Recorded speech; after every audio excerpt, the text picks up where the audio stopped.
प्रथम अध्याय श्लोक 20, 21 और 22 का शाब्दिक अर्थ। उस समय हनुमान से अंकित ध्वजा लगे रथ पर आसीन पांडुपुत्र अर्जुन अपना धनुष उठाकर तीर चलाने के लिए उद्यत हुआ। हे राजन, धृतराष्ट्र के पुत्रों को व्यूह में खड़ा देखकर अर्जुन ने श्री कृष्ण से ये वचन कहे, हे अच्युत, कृपा करके मेरा रथ दोनों सेनाओं के बीच ले चलें, जिससे मैं यहाँ उपस्थित युद्ध की अभिलाषा रखने वालों को और शस्त्रों की इस महान परीक्षा में जिनसे मुझे संघर्ष करना है उन्हें देख सकूं। श्रीमद् भगवत गीता के आधार पर जीवन के कुछ फंडामेंटल सत्यों को, मौलिक सत्यों को समझने का प्रयास हम कर रहे हैं। अब यहाँ से गीता के गूढ़ ज्ञान व गंभीर ज्ञान की अर्थपूर्ण चर्चा शुरू होगी। पहले अध्याय के 19वें श्लोकों तक हमने दर्शन किया। शंखनाद हुआ। कौरव पक्षों में भीष्म पिता ने शंखनाद किया। उसके तुरंत ही विभिन्न प्रकार के वाद्य एक साथ ही बज उठे और उसके प्रतिभाव में पांडव पक्ष के शंख का उद्घोष हुआ। बहुत अनुशासनपूर्वक क्रमबद्ध शंखनाद किया गया। परिणाम यह आया कि कौरव पक्ष के कोलाहल का पांडव पक्ष पर कोई प्रभाव नहीं पड़ा, लेकिन पांडव पक्ष के शंखनाद ने कौरवों के हृदय को चीर दिया। तत्पश्चात क्या हुआ? 20वां श्लोक के आरंभ में शब्द आया है अथः। कोई भी शुरुआत जो करनी हो तो संस्कृत में अथः शब्द आता है। अब तक का जो संवाद था, जो हो चुका है, वो 19वें श्लोक तक का एक प्रकरण पूरा हो चुका है। अतः अब से व्यवस्थित, सबको व्यवस्थित देखकर, सबको ठीक से खड़े हुए देखकर, किन्हें? धृतराष्ट्र के पुत्रों को, सभी कौरवों को खड़े हुए देखकर कपित ध्वजा जिसके रथ के ऊपर है, यानी अर्जुन, अर्जुन का यहाँ एक नाम आया कपित ध्वजा। यह नाम उनको इसलिए मिला क्योंकि अर्जुन की ध्वजा पर हनुमान जी का चिन्ह अंकित है। जब शस्त्रों का चलना शुरू हुआ, उस समय अर्जुन ने धनुष उठाते हुए भगवान से कहा, मेरा रथ दोनों सेनाओं के बीच ले चले, हे अच्युत। अर्जुन के सारथी श्री कृष्ण हो और ध्वजा के ऊपर श्री हनुमान जी विराजमान हो, तब भला अर्जुन की पराजय कैसे हो सकती है? बड़ा मधुर प्रसंग है। युद्ध जब पूरा हुआ, 18 दिन का, कौरव हारे और पांडव जीत गए।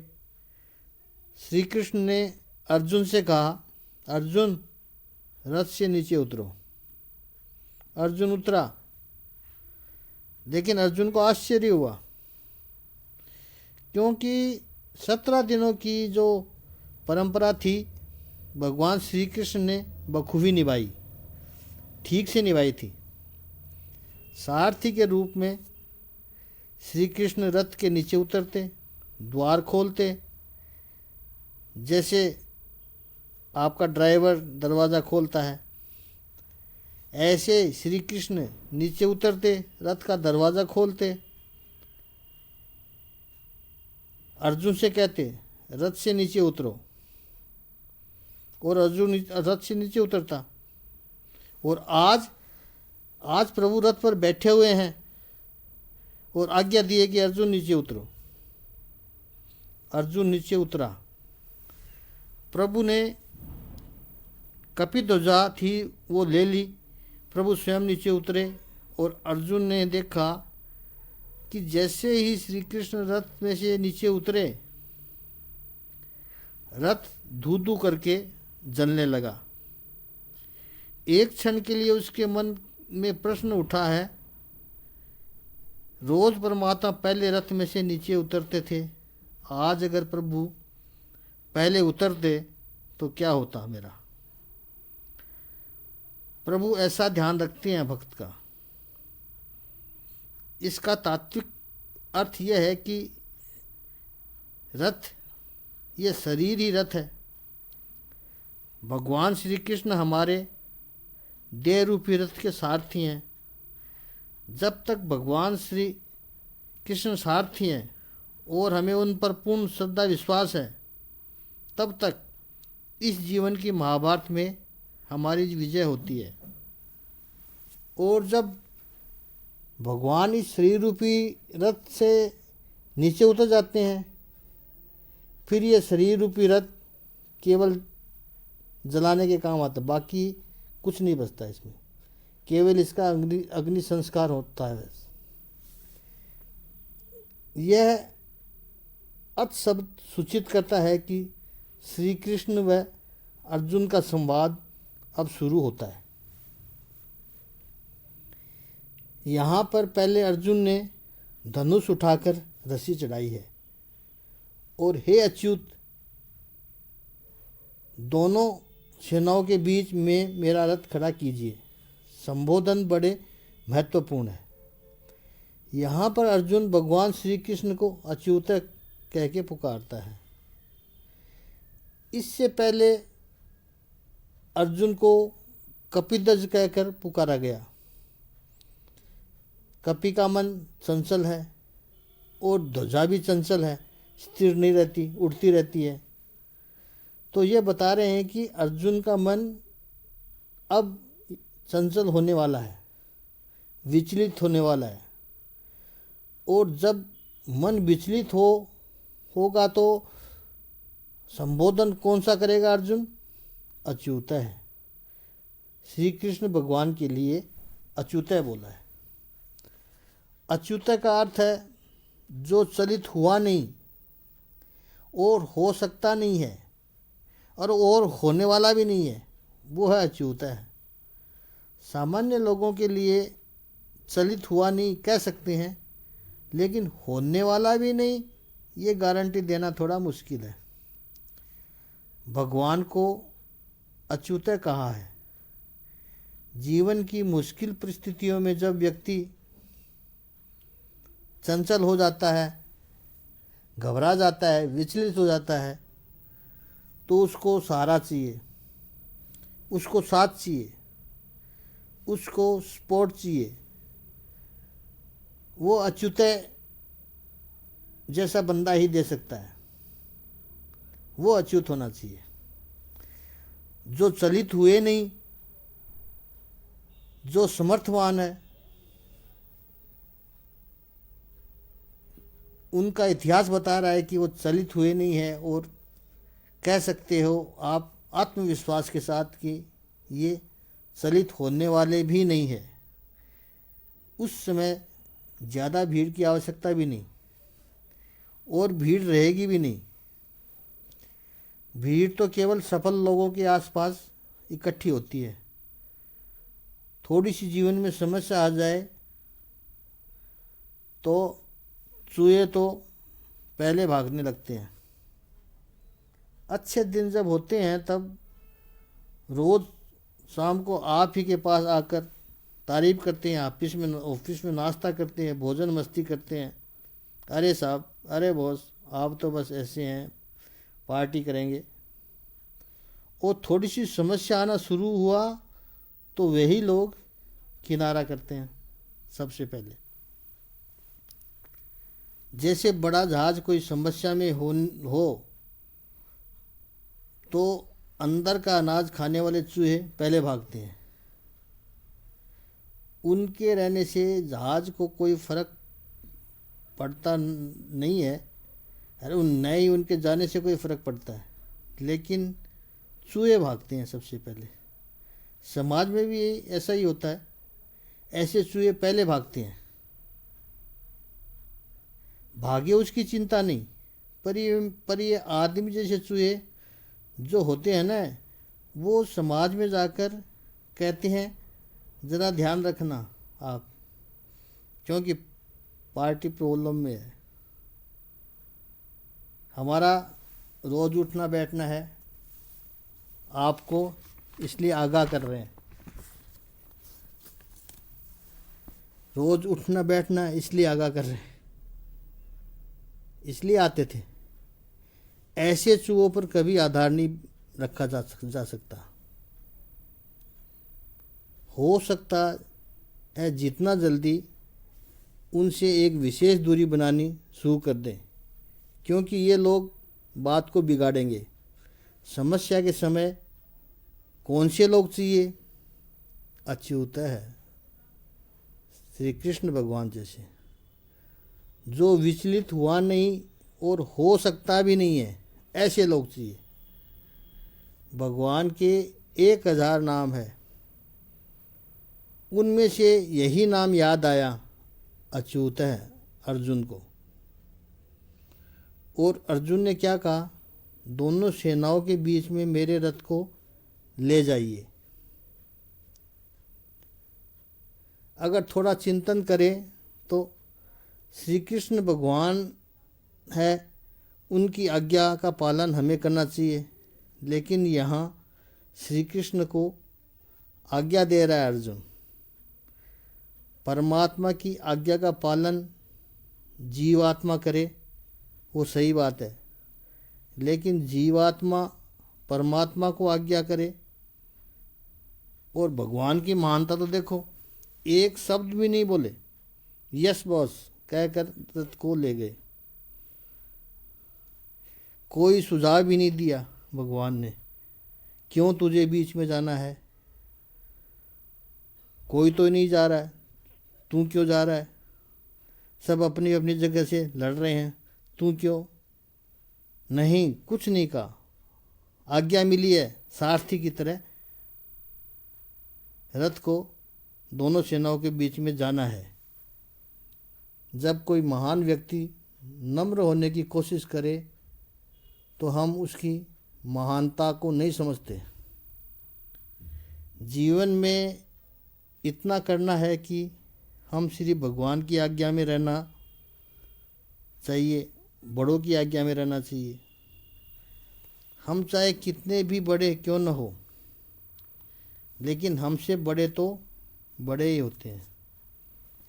एक शायर ने बड़ी अच्छी बात कही है, यह अलग बात है कि चुपचाप खड़े हैं होते हैं, ये अलग बात है कि चुपचाप खड़े होते हैं, लेकिन जो बड़े होते हैं वो बड़े ही होते हैं।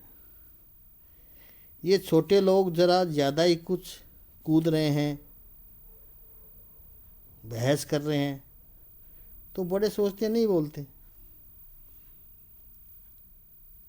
जैसे अच्छा है करो भाई, आज्ञा दे देते हैं। फिर भी अगर सलाह की मदद की आवश्यकता पड़ती है तो करते हैं। तो क्या इनकी चुप्पी इनकी हार है, इनके लघुता को दर्शाती है? नहीं, इनके चुपचाप खड़े होने की इनकी महानता है। कब तक संघर्ष करोगे? कब तक अशांति सहन करोगे? आज नहीं तो कल पता चल जाएगा। 45 मिनट में अर्जुन को सब पता चल गया मैंने क्या ऑर्डर किया। 18वें अध्याय के 73 श्लोक में वही अर्जुन हाथ जोड़कर कहता है, मेरा मोह नष्ट हो गया, आपने मुझे मेरी स्मरण शक्ति वापस दे दी। आपने मुझे अपनी तरह संशय रहित व दृढ़ बना दिया। ये आपकी विशेष कृपा है और अब मैं जैसा आप कहेंगे वैसा ही करूँगा। ये कहा अर्जुन ने, समर्पित हो गया पूरी तरह से।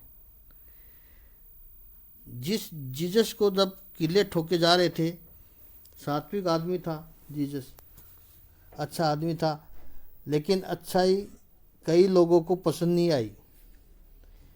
एक तरफ चोर लफंगा, दूसरी तरफ वेश्याओं का दलाल था और इनके बीच में जीसस के हाथ और पैर में किले ठोके जा रहे थे। वेदना हो रही है, आक्रोशित हो गया।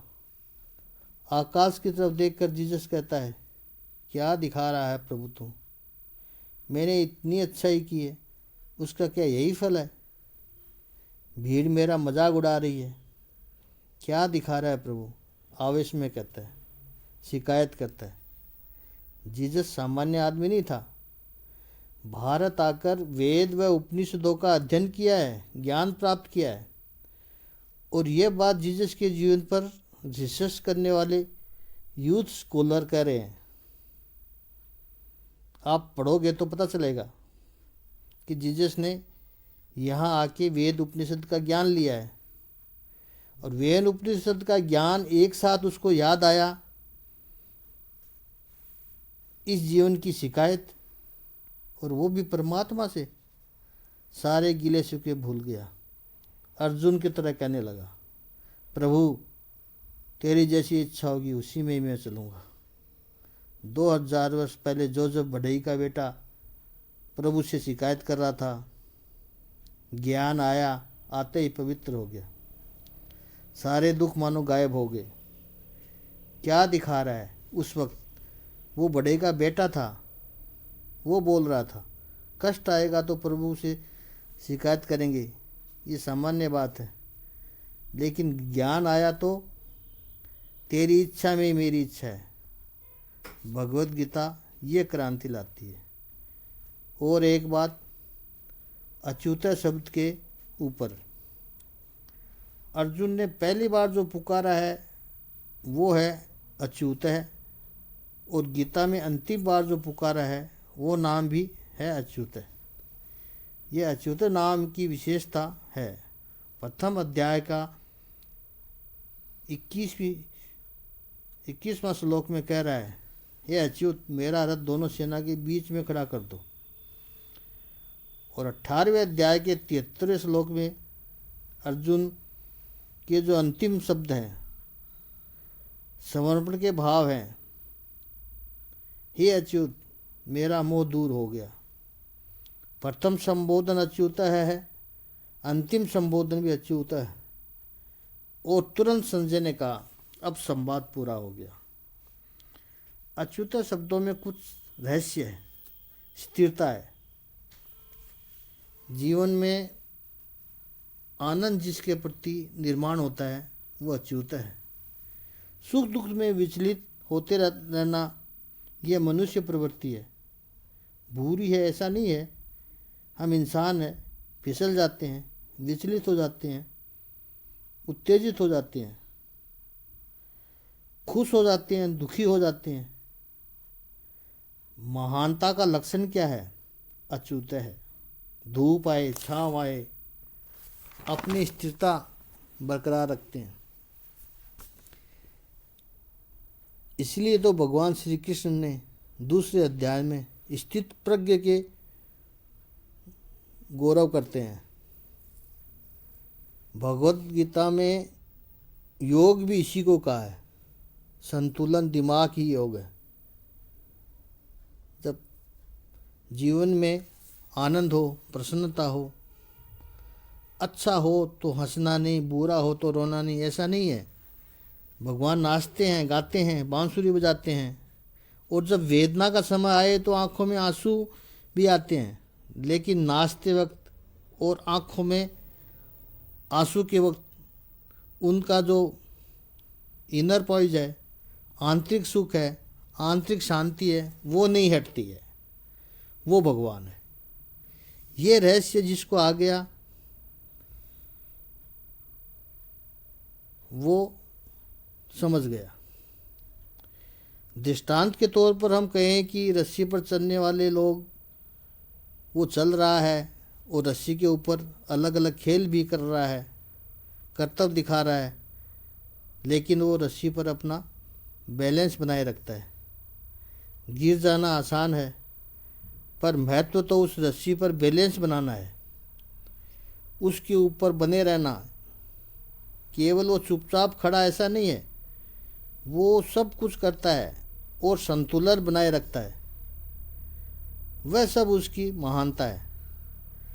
तो जीवन में हंसो, गाओ, खुशी मनाओ, और कभी वेदना के आंसू आए तो वो आने दो। आंसू पवित्र बनाते हैं इंसान को। लेकिन सारी घटना के बीच भीतर की स्थिरता अच्युत है। अंदर का आनंद, शांति बिगड़नी नहीं चाहिए।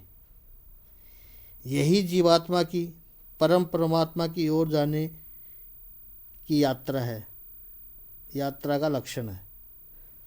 यही हमें सीखना है।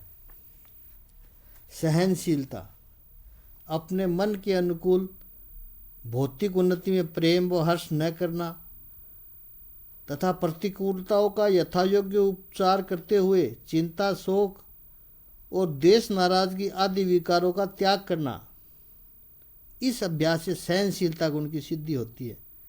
गीता अध्याय 2 श्लोक 14 जब ये आएगा तो इस पर विशेष चर्चा करेंगे। और गंभीरता के साथ गंभीरता क्या है? अपने मन बुद्धि को अविचलित रखने का नाम है गंभीरता। राजसी तामसी संकल्प विकल्पों के मनन विचार से विचलित न होकर मंगलमय सात्विक भाव आचरण में श्रद्धा प्रेम की उत्तरोत्तर वृद्धि करते रहना गंभीरता गुण प्राप्त करने का साधन है। गीता अध्याय 2 श्लोक 70 में ऐसा ही लिखा हुआ है। और जब ये यहाँ तक हम पहुँचेंगे तो इस पर विस्तृत चर्चा करेंगे। ये है अच्युत है, बहुत प्यारा शब्द है। शेष आगे कल।